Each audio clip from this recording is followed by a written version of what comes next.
এই রকম পটল ভর্তা হলে এক থালা ভাত নিমিষেই শেষ হয়ে যাবে। আজকে এমন একটা পটল ভর্তা আপনাদের সাথে শেয়ার করব। এই রকম পটল ভর্তা এর আগে আপনারা দেখেছেন না খেয়েছেন?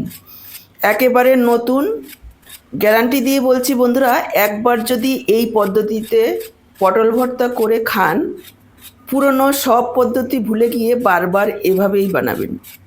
কিছু কিছু জানা রান্নায়ও কিছু ছোটোখাটো টিপস থাকে, যেটা না জানলে সেই স্বাদ আসে না।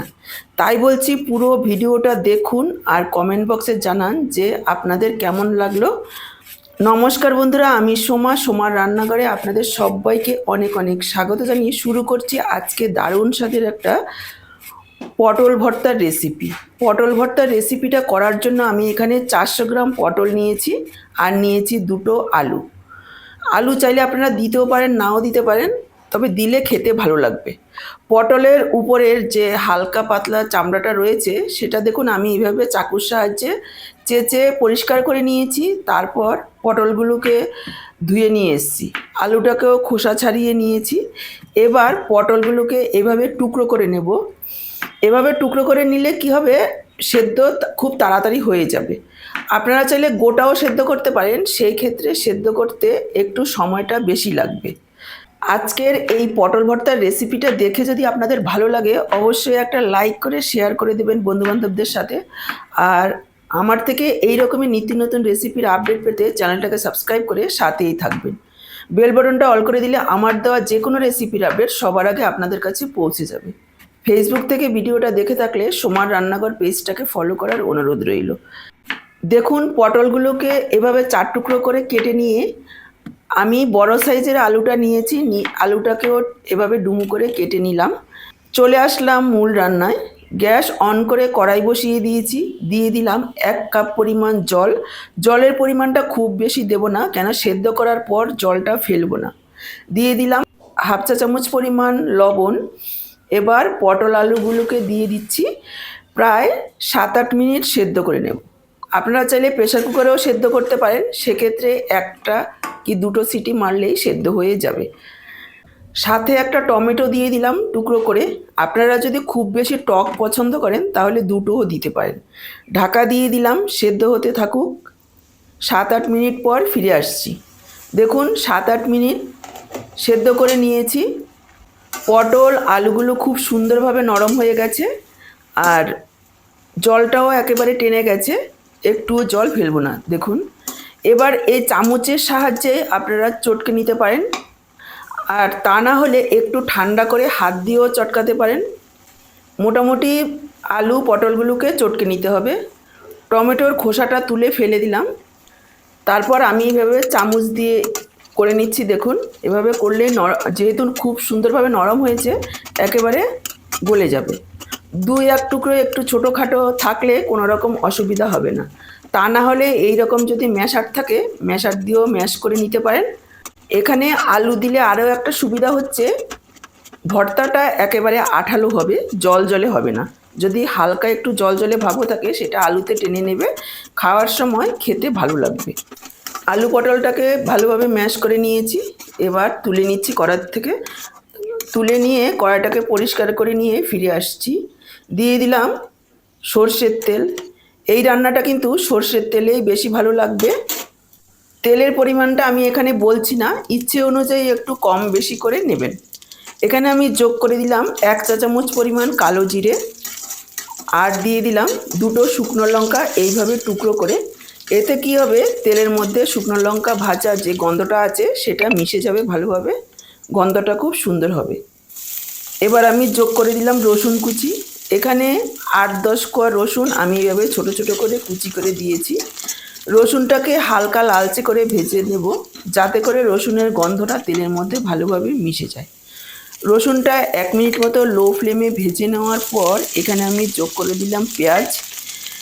এখানে দুটো বড় সাইজের পেঁয়াজ আমি এভাবে পাতলা পাতলা করে কুচি করে দিয়েছি। পেঁয়াজগুলোকেও লালচে করে ভেজে নেব। এখানে একটা ছোট্ট টিপস, পেঁয়াজ ভাজার সময় যদি একটু লবণ আর একটু চিনি দেওয়া হয়, তাহলে পেঁয়াজগুলো খুব তাড়াতাড়ি সুন্দরভাবে ভাজা হয়ে যায়। দিয়ে দিলাম একটু লবণ আর দিয়ে দিচ্ছি 1 চা চামচ চিনি। পুরো রান্নাটায় যতটা চিনি লাগবে আমি দিয়ে দিলাম। যেহেতু পটলের ভর্তা একটু মিষ্টি দিতেই হবে, তাহলে ভালো লাগবে। এবার লবণ চিনিটা দেওয়ার পর এভাবে নাড়াচাড়া করে পেঁয়াজগুলোকে একেবারে লালচে করে ভেজে নেব মিডিয়াম ফ্লেমে। খুব বেশি হাই ফ্লেমে পেঁয়াজ ভাজতে গেলে পেঁয়াজের উপরে কালারটা খুব তাড়াতাড়ি চলে আসে আর ভেতরে কাঁচা থেকে যায়, তাতে করে পেঁয়াজ ভাজা ভালো লাগে না খেতে। মিডিয়াম লো ফ্লেমে রেখে এইভাবে নাড়াচাড়া করে পেঁয়াজগুলোকে ভাজবো, তাহলে চারিদিকে ভালোভাবে পেঁয়াজগুলো ভাজা হবে। দেখুন পেঁয়াজগুলোকে ভেজে নিয়েছি। এবার যোগ করে দিলাম কাঁচা লঙ্কা কুচি। ঝালটা আপনারা নিজেদের পরিমাণ বুঝে দেবেন। এখানে আমি 4-5টা কাঁচা লঙ্কা এভাবে কুচি করে দিয়েছি। সাথেই দিয়ে দিলাম হাফ চা চামচ পরিমাণ হলুদ গুঁড়ো, সামান্য একটু লাল লঙ্কার গুঁড়ো। যেহেতু ভর্তা একটু ঝাল ঝাল হলে খেতে বেশি ভালো লাগবে, তারপরেও আপনারা নিজেদের ইচ্ছে অনুযায়ী কম বেশি করে নেবেন।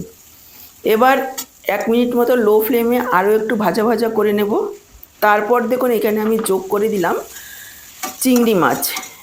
এখানে 250 গ্রাম চিংড়ি মাছ আমি এইভাবে কেটে পরিষ্কার করে রেখেছি।